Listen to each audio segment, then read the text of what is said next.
Hey, fam! Welcome to season 14 with Tessa Markle and Carolina Alvarez of Femme Productions. If you guys are new listeners and you don't know who we are yet, we are a podcast geared towards the underdeveloped filmmakers. So that means all you indie filmmakers who are just starting out. Maybe you've made a short or two, maybe you're brand new, maybe you've even made your first feature, but you're still finding you're learning stuff every day, because we are definitely learning stuff every freaking day. So we just want to share our story and things that we've learned, the questions that we didn't even know to ask, all that kind of stuff with you, as well as bring on industry professional guests who know a whole lot more than we do to tell you how they made it to where they are today. Yeah, it's been such a great journey launching this podcast and bringing on, we really try to find guests who are, not necessarily celebs, but though we have had some, but just that are really like in the heart of what indie film production is. So that way they can give you tangible insight into how to go about this crazy business that is ever evolving and changing, and then tell you guys where we're at in our crazy production lives and, our ventures towards making a film. So if you are new, we are in the pre-production development. Yeah, I guess you could call it pre-development. We're in development works of our first feature film.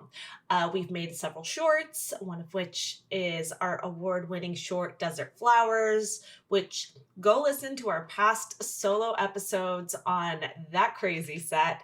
But that's really what launched Femme and taught us so much. Like, we learned everything from production to editing on that short film. And that's why we always tell people, go out and shoot. You will learn so much, and definitely try to start smaller if you can. Don't start with a Western. Don't start with any period piece, really. Yeah. If you do, hey, come to us. We've got some suggestions, but we don't recommend it. Yes. Although I will say, I do think jumping in blind for such a big project ended up being good for us, because we weren't afraid to just try things. We didn't realize how ridiculous some of the things we were trying to do were. So we had no fear. We had no imposter syndrome. We had none of that. Absolutely. I think if you were to ask us today, would we do this shoot tomorrow? We would say hell to the no, because we actually our asses. We curse on the show too. Sorry, moms.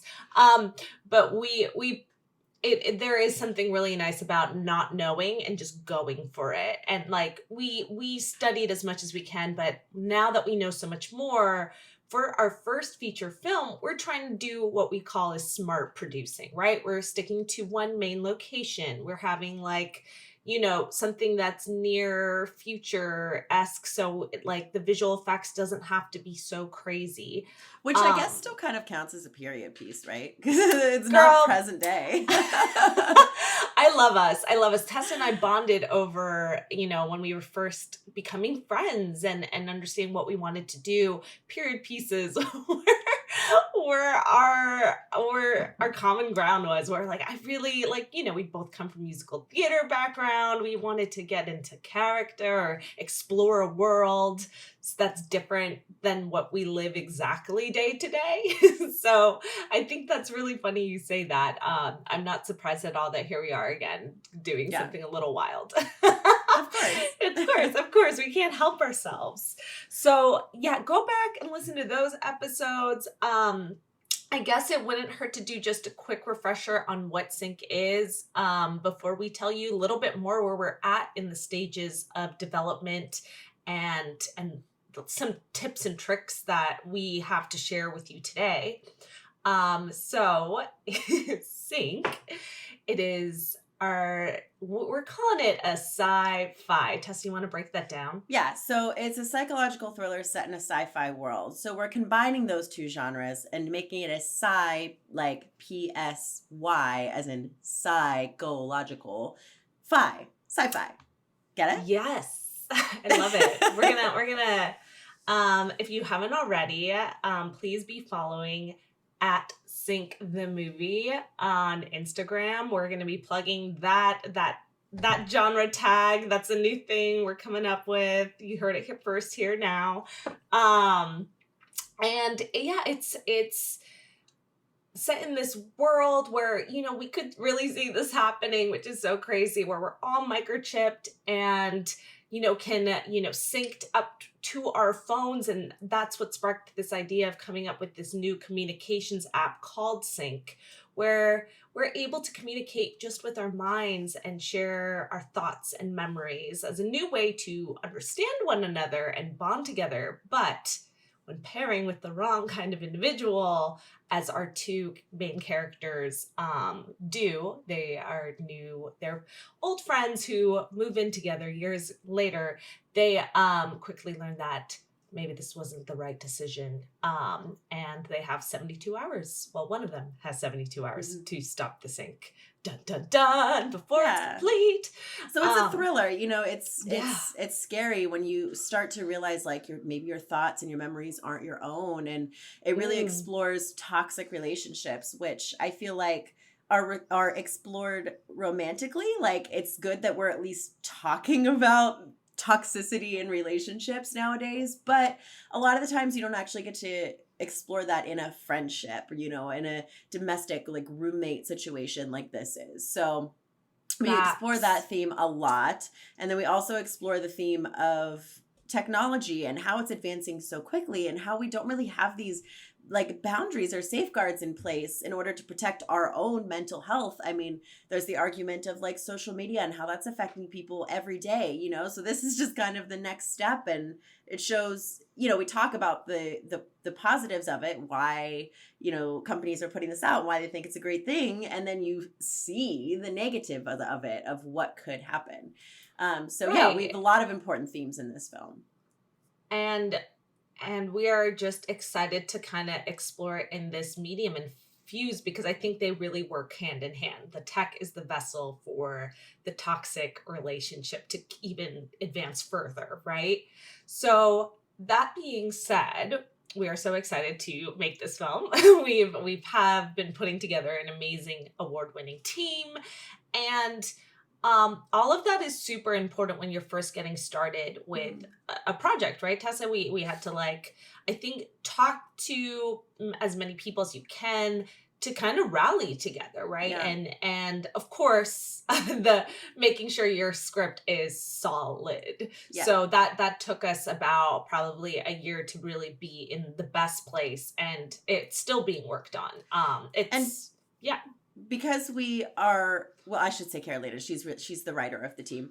But because she's not, I don't want to say just like quote unquote a writer, but not specifically a writer, like she also is wanting to direct this, and we are both producing this, that she's coming at it in the writer mindset from the producer brain, right? So she's writing it to be able to be produced cheaply, efficiently, you know, all that kind of stuff, which was like a decision we had to make from the very beginning when we were just considering the storyline of this. Is like, do we want to make this as cheaply as we can, like super duper low budget, just kind of knock out our first feature? Do we want to do it with a decent budget and like attach a name and have a chance to really like actually sell it and like get theatrical distribution, that sort of thing? So we kind of landed somewhere in the middle.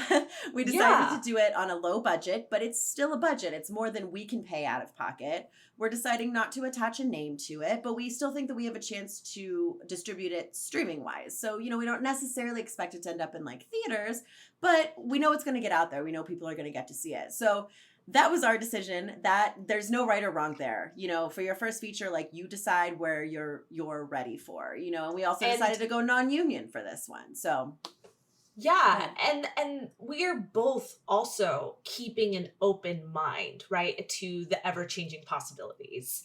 But I think it's so important, like Tessa said, for us to have a guideline of where we see this going. Like, you do need to kind of make a decision so you can talk about it to your investors or people like that you want to have on your team, or, you know, think about.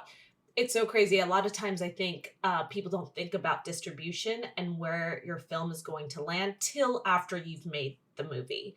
And I think from our findings, we've done everything from the start. finding your team, thinking about distribution, SVOD, learning about all the VODs. There's AVOD, TVOD, SVOD, and learning about all that, which we will try to get you guys another guest on the show to really go into all those different streaming platforms, because that can be a whole episode on its own.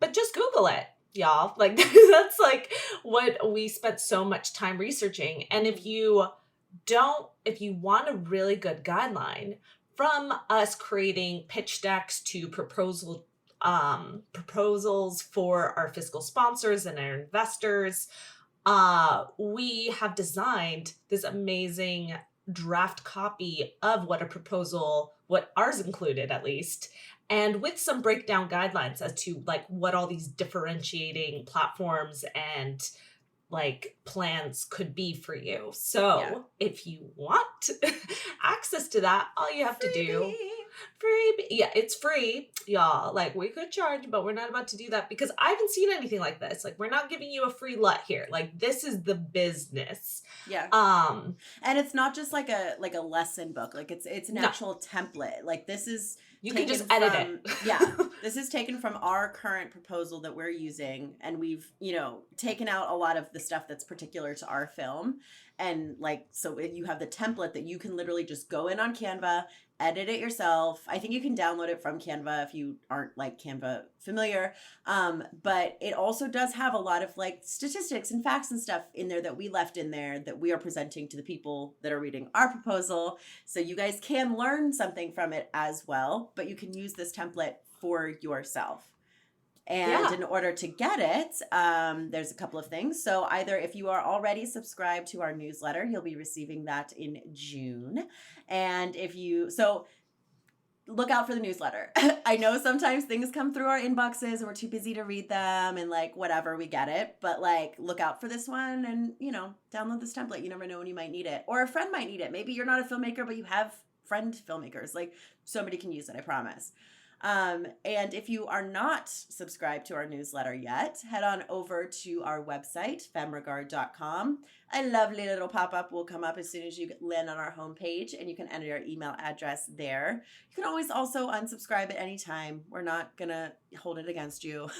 But it's basically a monthly newsletter that we share where we are in our journey. If we have something to ask from you, we do, whether that is, subscribing to our YouTube page or passing the word along for this or whatever. But we also have giveaways. We have things like promotions and, coupon codes and whatever. So as soon as you sign up, you're also going to receive this template. So new and old Femme members will get this template. Thank you. Beautifully said. We don't do spammy. We don't share personal information. It's literally look out for this monthly newsletter, which we just have the best giveaways, coupon codes, and things like this that we're trying to share. So I really hope you guys like it. Please, if you have any questions or comments, I'm super curious to see how you guys receive the template. Again, I tried to do some like info segments onto explaining things a little bit more, but I think it's really simple and put together. And then you have to do the research for your film. So, getting a little bit more into that. For Sync, so we know it's borderline psychological thriller, and the sci-fi, and it's a small budget. So the next step for us is really to speak to investors or explain this to our audience. We have to find film comparables that are not just, I think we started at like some mainstreams, like what we would call is the it's Black Mirror meets Black Swan. But those are like really large budgets, right? So it's going onto thenumbers.com, going on IMDb Pro, and I was looking at Deadline Deadline articles to find other films that were low budget that met this criteria, that it's like these films can be made and they've done really well. And including that, being so specific is only going to help present your project much more clear to an investor or a fiscal sponsor application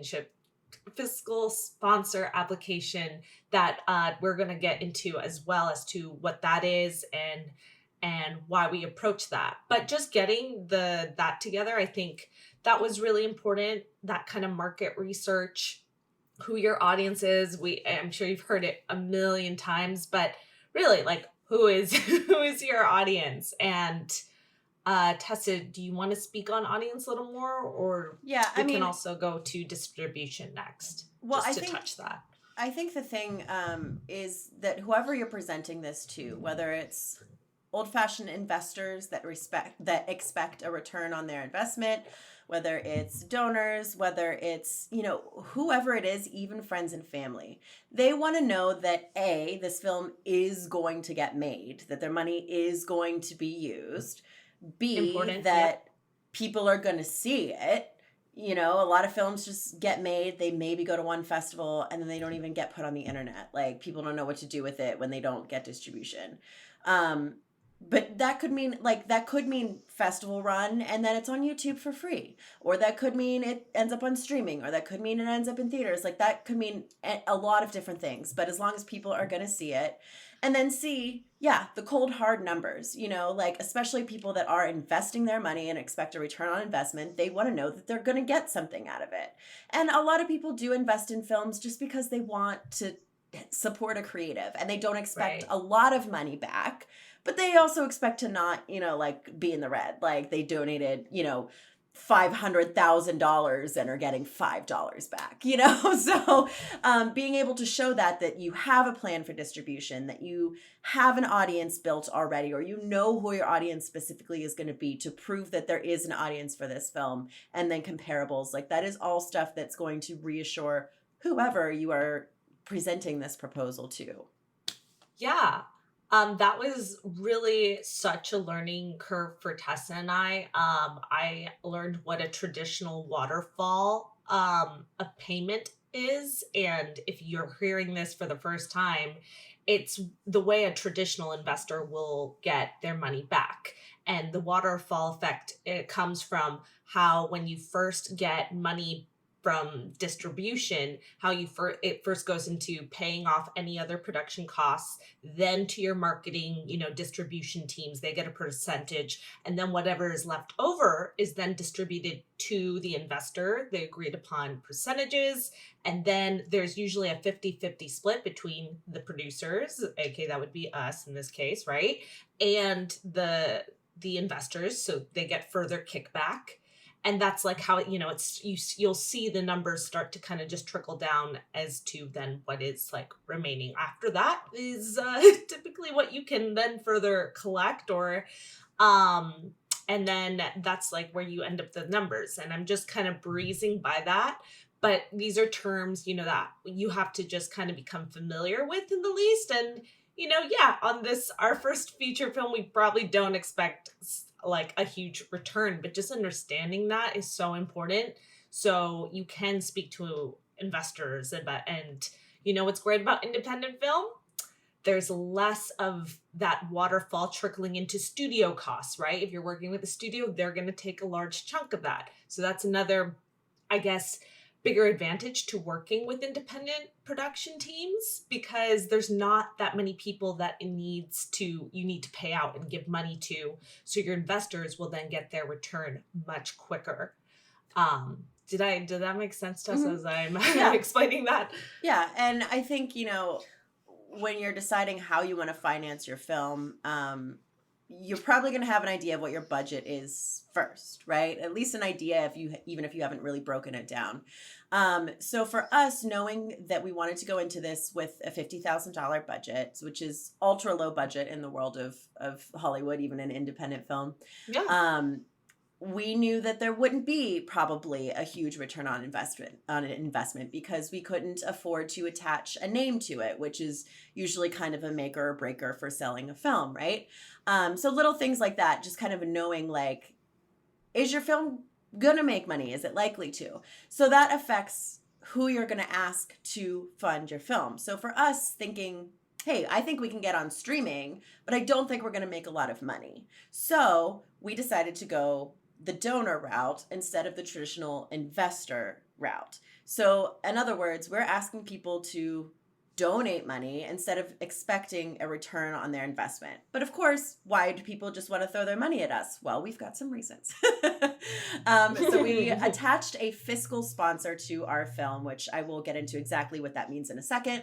But in a nutshell, that means that our donors, whether they are individuals or companies, will receive a tax write-off or tax deduction on their donation. So they get that return, quote unquote. And then they're also not only helping us, female independent filmmakers, which some people that is enough for them, which is awesome, but they're also helping the organization that is our fiscal sponsor, which we'll get into again, specifically which one ours is, but that's always going to be a nonprofit. So it's kind of a twofold benefit that, you know, yes, they're not getting thousands of dollars back on their investment, but they're getting the tax deduction and they're getting to help out an organization while supporting the arts. Yeah, that perfectly said. And yeah, let's break down what the fiscal sponsor is, I guess. We'll just get into that. So like Tessa said, a fiscal sponsor is a nonprofit organization. And so they are more specifically a 501c3 nonprofit, because that is specific to a tax code that are then investors can use as a basically to use as a donation receipt in order to get, you know, a tax break on that. So that being said, there's so many different ones. You got to do your research, right? And find one that you feel like aligns with your film, your message. And for us, we came across a couple, and the one we ended up with was From the Heart Productions, Inc. They're really passionate about helping independent filmmakers develop stories that are not only creative and unique, but also impactful.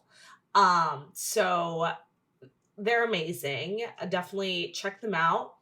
And the other benefit of working with a fiscal sponsor, other than you have a larger organization as now a part of your team to help you pitch and to go contact other organizations and donors, in our case, is the ability to apply for more grant opportunities. And we will just be honest with y'all, like there aren't that many out there. We've done a lot of research, so I'm not going to say, oh my God, that's amazing, now we're going to get a grant. We were hoping that would be the case, but I have a feeling, and I can't say for certain, but I have a feeling in this post-COVID world, a lot of the grants have went away because upon our research, I found many extensive lists of grants that were like a few years old, you know, from like 2016 or 2018 or whatever. And many of them either didn't apply to us. There are, I will say, definitely more grants for documentaries than anything else. Which I get. I understand that. A lot of them are very specific to either certain like ethnicities or locations, like certain states will have grants specific to like you have to film it in that state. Very specific grants like that. I get that as well. But a lot of the grants that would have applied to us are no longer around. So again, it's like you kind of just have to do your research, lots of Google searching, lots of going to that web page, searching through a bunch of things, finding, okay, is this grant still active? Can I apply? All that sort of stuff. But you don't have to be connected to a nonprofit fiscal sponsor for every grant, but some you do. So it is definitely helpful. It does open you up a lot more to those opportunities. And plus, like Carolina was saying, it's also just the more people you know always helps you out, right? You always have more connections that way. So being connected to a nonprofit organization, especially one that is film specific, which it doesn't have to be, but From the Heart, for instance, is, they already have all of these relationships with so many different individuals and companies that can help you with your film. I mean, on their website alone, there's like a tab that you can go to that you can hire like entertainment lawyers, grips and electric, like everything you could possibly need, they know somebody. Sometimes you can get discounts that way too, which is amazing. So when you're doing your research for the organization that you want to partner with, check out that stuff too. Check out what connections they have. Check out what films they've financed in the past and what has happened with those films. You know, like, did they get made? Did they go on to be successful? All that kind of stuff. It's a lot of research. Yeah. Yeah. I'm not going to lie to you guys. I mean, it is hours upon hours of just Googling and writing up proposals and applying to things. And it's kind of like the annoying thing when, like, nowadays when you apply for a job, like, you have your resume and you still have to fill out every fucking thing on the website. Like, just let me attach the goddamn resume. That's kind of how this feels. I'm going to be honest with you. We worked so hard on this proposal and I still have to type everything out. And it's all these other questions. So it's a lot of work, but it can pay off in the end because now we're able to approach other organizations and individuals and say, hey, we would love your donation. This is where the money is going to go. This is how we're going to use it. This is why it's going to be beneficial to you. Like, we've got all of this plan laid out, you know. It's not sketchy to the investor. It's like, oh, okay. I see where everything is like transparent, very clear, succinct. Yeah. We've said we were like, at this point, we know our proposal in and out. Yeah. You know? Hey, fam, have you heard us raving about Jambox yet? Because let me tell you, it's such an amazing tool for filmmakers, podcasters, advertisers, and anyone who needs music for their projects. Jambox.io is so versatile. They've got songs and sound effects, organized by artist, genre, mood, and tags. And they're actually affordable. For as little as $9.99 a month for independent creators, $6 a month for students, or $19.99 a song, you can choose whether a subscription-based membership or a la carte pricing works better for you. And they're flexible. For individual creators to commercial to advertising to theatrical release, they've got you covered. Plus, they're constantly growing and evolving. With new songs and playlists all the time and customer service on point, they really do have everything you need. We've been working with them for a while now and couldn't be happier. That's why we have a special coupon code for our listeners. For 10% off your purchase, make sure you enter code FEMME10 at checkout. That's Femme, F-E-M-M-E 10 at jambox.io, where they connect creators with ridiculously good music and sound effects. And just so you guys know, too, like, just kind of the technicality of how the money flows with a fiscal sponsor. Yeah. There's different ways to accept the money. We've decided to do kind of like a crowdfunding campaign, essentially. The platform we did it is really great. That's what From the Heart works with the most. It's just super user-friendly. It just makes things like one click really easy. Mm-hmm. But regardless of how you do it, the money essentially goes from the donor to the fiscal sponsor.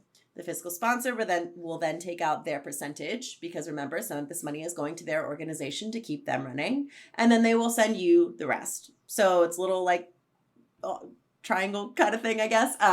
But, you know, yes, you're going to lose a percentage. Like we said, some of it goes to the organization. But you're still going to get most of the money. And that way it's one easy flow. It's really pretty simple. Yeah, because with the fiscal sponsorship, if they're helping you run a campaign, there's going to be like an administrative fee, for them, having people hired to work on this campaign and do all these transactions with you. So just so you guys know, like anywhere you can, I think, I would just say rule of thumb, under 10%, right, is like anything over, maybe be sketched out, do some more research. But I think 6 to 8% like administrative fee we found is very normal.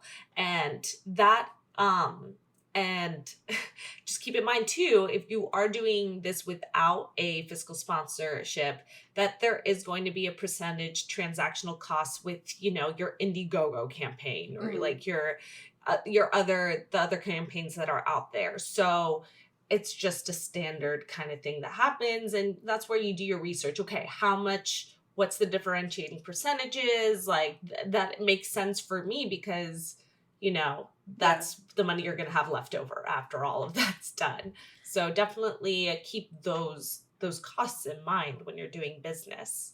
Yeah, I mean, literally, no matter what you do, unless you are accepting cash donations, like there's going to be some kind of fee. Even if you're doing like Venmo and PayPal, you know, once you get over a certain amount, they flag that to add on a fee. Like no matter what you're doing, there's going to be a fee. And the more people you have to go through, the more fees are going to get tacked on, right? So like, for instance, if you have From the Heart as your fiscal sponsor, but you decide to go with a different crowdfunding platform like Indiegogo, for example, that's going to be a different amount of fees because they don't work directly with them. So like you're going to have Indiegogo's fees plus From the Heart's fees and, you know, that sort of thing. So yeah, like Carolina said, just do your research, make sure you know exactly how much is going to be taken out of your money.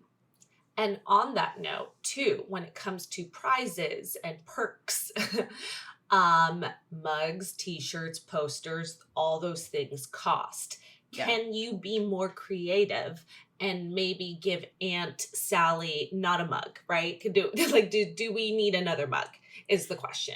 Like think, because you're going to pay for that, for not only the cost of the mug, but the shipping. And that is going to kill you. And then you're going to have no monies. Souvenirs are not, like we're over that. They're expensive to make, to ship, and nobody wants them.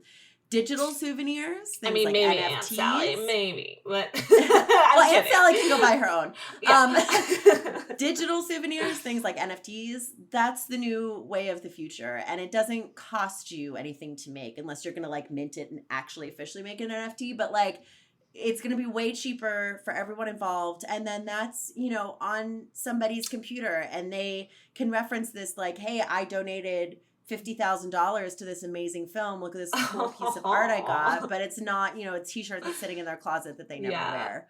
Or things like, you know, producer credits.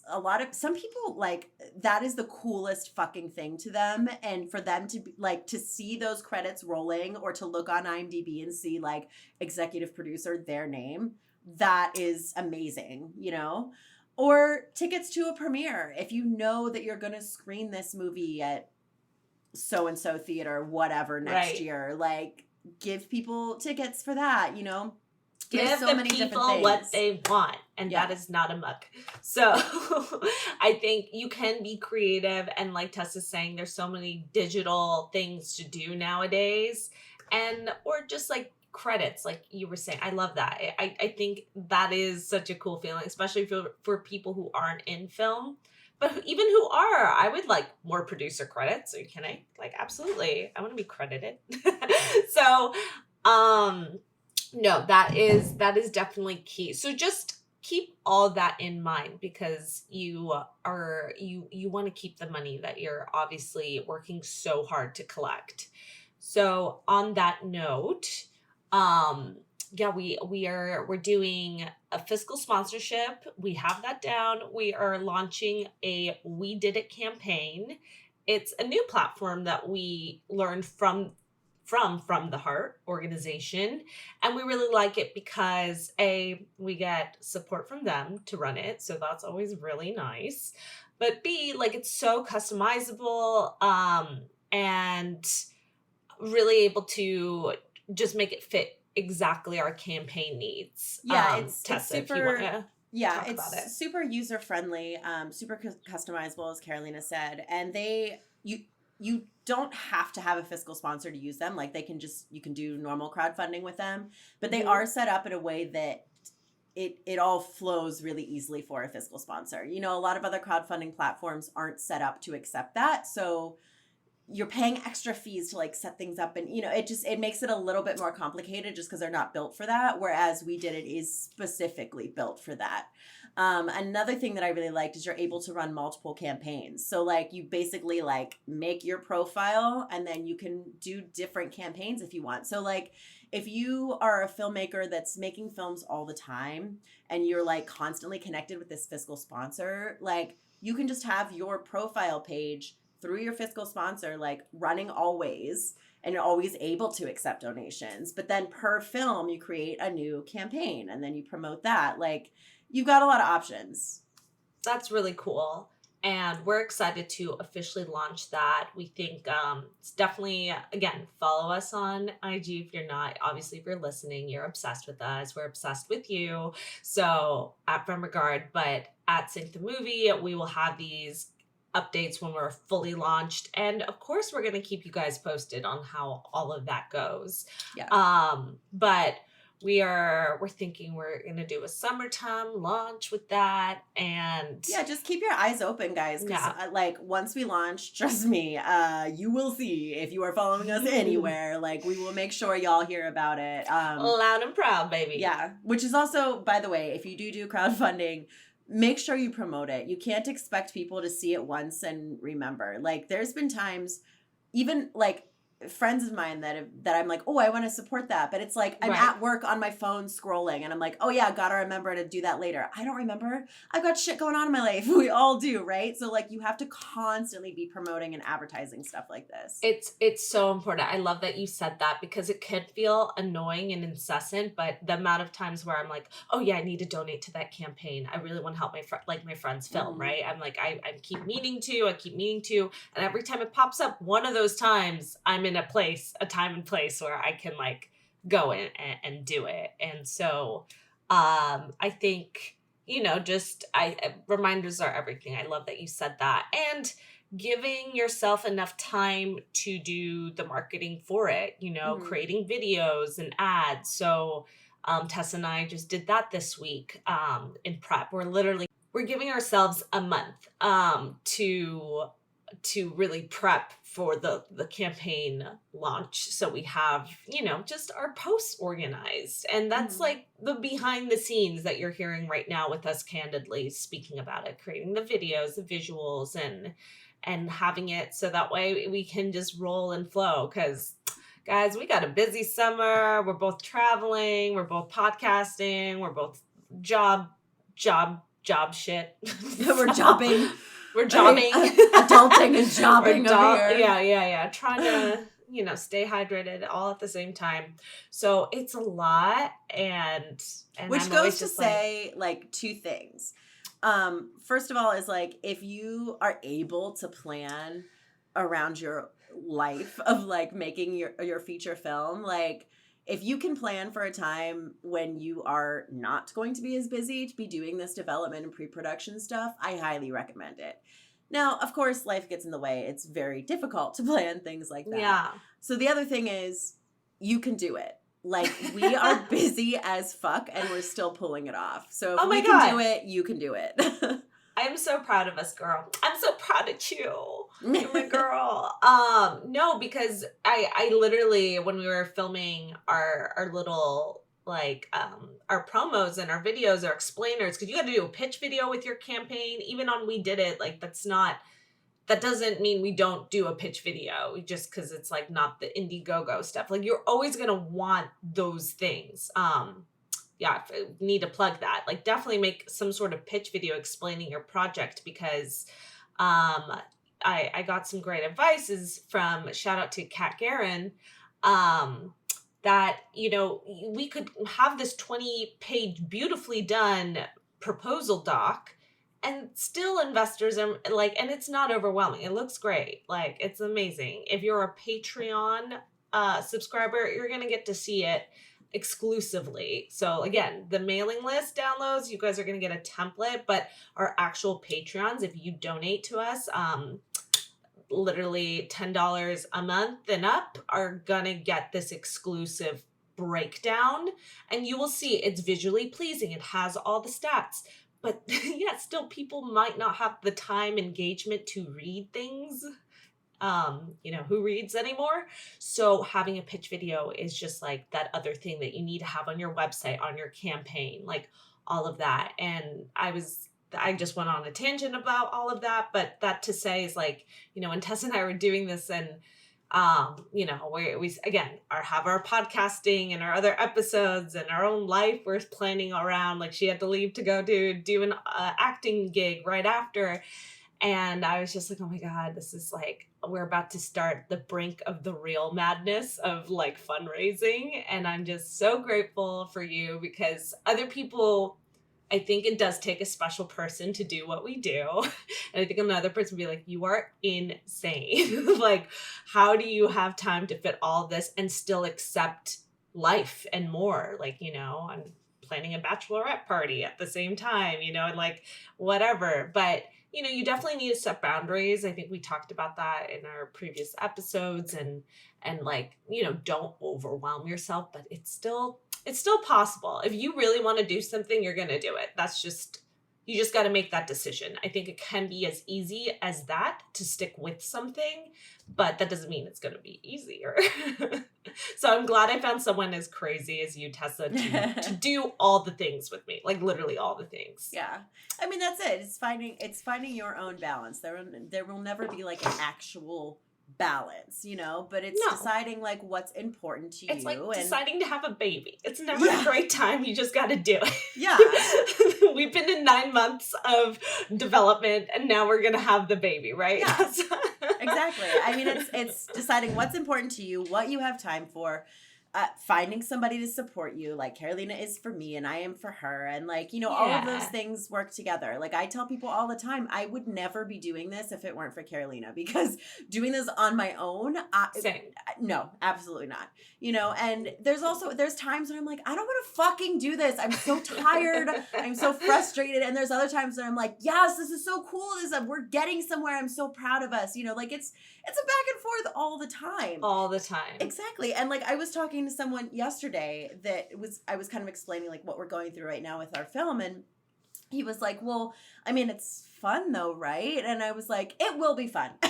When we're through this part, it will be fun and it'll be worth it. You know, so it's just, you got to get through the shit to get to the cool stuff. But like, you know, it's work. It's a career. It's a job. It's work. But like, we're doing it because we love it. And yeah, you have to find the balance. And sometimes it's even just the balance of like, okay, I know I'm going to do this, but like this week I'm taking for myself. Yeah. Next week is going to be work week, or even day to day or hour to hour, you know, like it's independent film is independent. It's on you. You get to decide. And well said. Yeah. Yes. Yeah. Independent is independent to you and your needs. And so that's why I'm so glad, to have you as a producing partner. We very much understand that. And like, you know, we are always in constant communication, but we never pressure. We have deadlines and we never like be annoyingly pressure, but we also trust that the other person is getting the shit done. I think that's the best way to put it. Right. Yeah. I think, find a producing partner you can trust and that's on the same page as you. Because I do hear a lot of, you know, horror stories of people that just work with their friend that, you know, they were good friends and they thought it would work out, but they never have worked in business together, and then ended up like, you know, one person just dropped the ball. And, you know, for Carolina and I, we got lucky. Like we knew each other, but we weren't like really friends yet. Like we weren't close yet. And we decided to go into business together first, and then became really good friends from working together and just being together all the time, you know. So because like, we had that foundation of respect too. I was like, I respect her. I can see she's a hustler. She genuinely comes to the table bringing the same things I want and will receive and give. Like, you know, like Tessa's just on the board, like, you know, down to hustle, stay communicative and like, and on it. And like, and I can trust her. So, you know, you don't always have to be like BFFs. Like, I honestly don't recommend it. Find someone who you can like just respect as a human being, and like creatively it's intimate though too. So to that point, you know, I think you're right to say we want to be aligned and have the same creative vision. That's so important. So that's Femme Regard, y'all. But I would 100% say to do it yourself. I know we have people, but I think even people who come on the pod and say, I'm a producer, I made this film, but it's never just themselves, really. They have a team that comes together and works on it together. So if you are feeling overwhelmed after listening to this episode and like, be like, oh my God, like I don't have a Tessa in my life yet. Like, go get yourself a Tessa in your life. Like go, that's why networking and talking about your project, sharing, and like, that will like attract the right people, I think, into your circle. And that's what we do. We haven't been shy on the show, I think, to share sync with all of our guests, with the people that, you know, we come into contact with, because you never know who, like, they might not be interested in working with you, but they might know someone who could be a really good fit for your team and your project. So yeah, band together with people. Like, this isn't, film is independent only to the business, not to the team and the field. Yeah. Cool. So that about wraps up this episode. Yeah. I want to plug all of our social media real quick, especially for new listeners, but also for existing listeners in case you are on one of these platforms and don't know that we are. So we're going to start with our Patreon because, like I said, we will be crowdfunding, but we will share that with you when it goes live. So if you want to help us out until then, you can go to patreon.com/femregard. Our website, where pretty much everything is located. Anything that you can't remember from what I'm about to say will be on the website, and that is just femregard.com.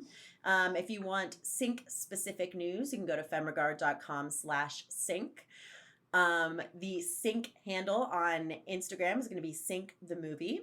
Our normal handle on Instagram is just FemRegard. Twitter handle is Femme_regard. Facebook handle is FemRegard Productions. TikTok handle is FemRegard TV. YouTube, we don't have a handle because we don't have enough followers yet. But you can just search for us on YouTube, just FemRegard. We've got all of our podcast videos up there, our short films, our award-winning Desert Flowers.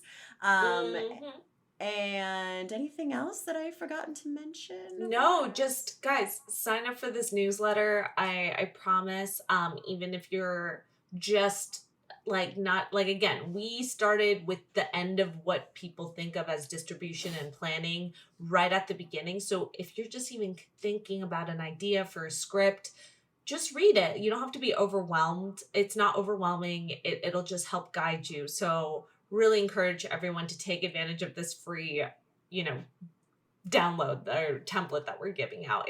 I think it's really going to be helpful. And again, let us know what you think. I really want to know, so that way if I do something next time around, that I know how you guys received it. It's super important. But thanks, Fam. We love you. Thank you for all the amazing, messages and support for our show. You guys keep us going. Yeah. And by the way, rates and reviews are always appreciated. Follow subscriptions, likes, all that stuff on Apple Podcasts and Spotify, especially. And YouTube. Apple Podcast is where you can actually leave a written review. Wait, does Spotify allow that now? Isn't that you can give us 5 stars on Spotify. Okay. Yeah, there we go. It all helps us basically just get bumped up in the algorithm so that more people can discover us. So that really helps us out. It helps us get sponsors to keep this thing going for you. Yeah. So that's a little quick, easy way that you can give back to us if you enjoy the show. But either way, we appreciate you guys. We love doing this show for you guys. So thank you always for being supportive and listeners and part of the Femme fam. Stay tuned for an amazing season ahead. Bye. Bye.